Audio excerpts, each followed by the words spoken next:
Con il loro patrimonio di umanità, con la loro saggezza e la loro esperienza, i nonni sono una figura preziosa nella crescita e nello sviluppo dei più piccoli, che seguono amorevolmente sin dalla nascita e ai quali trasmettono conoscenze, tradizioni e valori della loro generazione. Al peso e al ruolo assunti dai nonni non può non rispondere l'impegno nell'attuale contesto sociale da parte delle istituzioni e della collettività per dire loro grazie, sentimento che ha voluto rivolgere l'amministrazione comunale di Agrigento con due distinte iniziative, la prima delle quali svoltasi ieri al Collegio dei Filippini. Si trae spunto dalla Festa del Nonno, che è un'iniziativa di carattere nazionale ormai riconosciuta con legge dello Stato, e da lì si parte per fare due iniziative. Una è questo pomeriggio di riflessione e di approfondimento sul ruolo dei nonni nella società di oggi.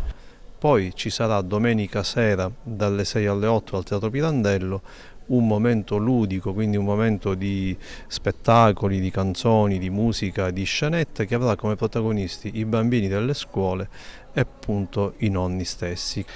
Io, avendo fatto come lavoro il maestro di scuola elementare, ero in contatto proprio con i bambini e questa festa nelle nostre varie ricorrenze durante l'anno mancava, per cui io mi sono interessato via internet a sapere dei particolari, che in Italia c'erano alcuni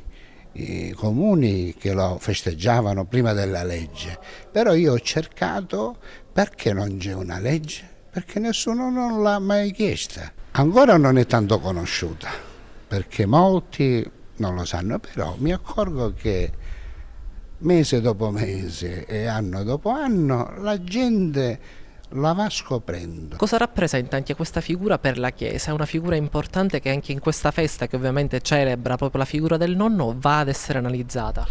Ecco, già l'iniziativa è importante, significativa, perché pone l'attenzione su quelle persone che, raggiunte una certa età, rischiano tante volte di non essere attenzionate adeguatamente, e quindi noi come realtà ecclesiale dobbiamo sempre dire che il nonno, ma poi allargando il discorso alla persona anziana, non deve essere mai considerato un peso, ma una grande risorsa da valorizzare.